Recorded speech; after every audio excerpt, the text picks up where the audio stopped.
السلام عليكم ورحمة الله. خوتي خواتاتي، ان شاء الله تكونوا بخير وعلى خير. قبل ما نبداو هاد لا فيديو ما تنساوش الصلاة والسلام على رسول الله. ايماجينيو يا خوتي هاد المواطن اللي راهو امامكم واش دار. الله اعلم. هذه وكالة الحج والعمرة، هذه جايه في مدينة بئر توتة بالجزائر العاصمة. وهذا الانسان كيما راهو يظهر امامكم يبان باللي كبير في السن، يعني ماهوش صغير ولا تاع فوق الخمسينات هدايا.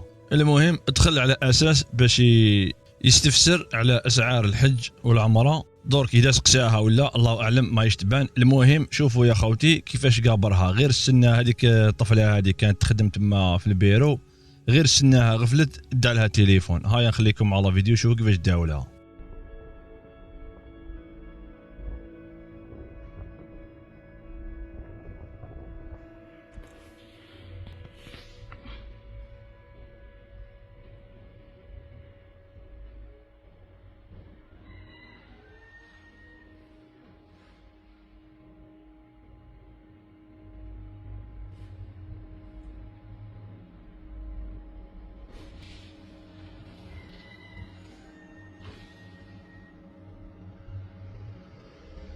كيما شفتوا يا خوتي والله غير يعجز اللسان عن التعبير، وزيد انسان كبير. وانا الحاجه اللي راهي محيرتني، رانا في 2025 وعلى بالي نص الكبير كامل عنده تليفونات وعندهم الانترنت ويدخلوا ويشوفوا مواقع التواصل الاجتماعي، سواء تيك توك سواء يوتيوب سواء فيسبوك، ويشوفوا باللي راهم كل يوم يتقبضوا سراقين، وباللي المحلات كامل فيهم كاميرات هكذاك، وما يخافوش باللي قادر في اي لحظه يقبضوهم. وكيما هذا خونا هذوك على نيتو دار روحو دار لافير دا تليفون، دوك يسيب روحو متبهديله. والله ربي يهدي على كل حال.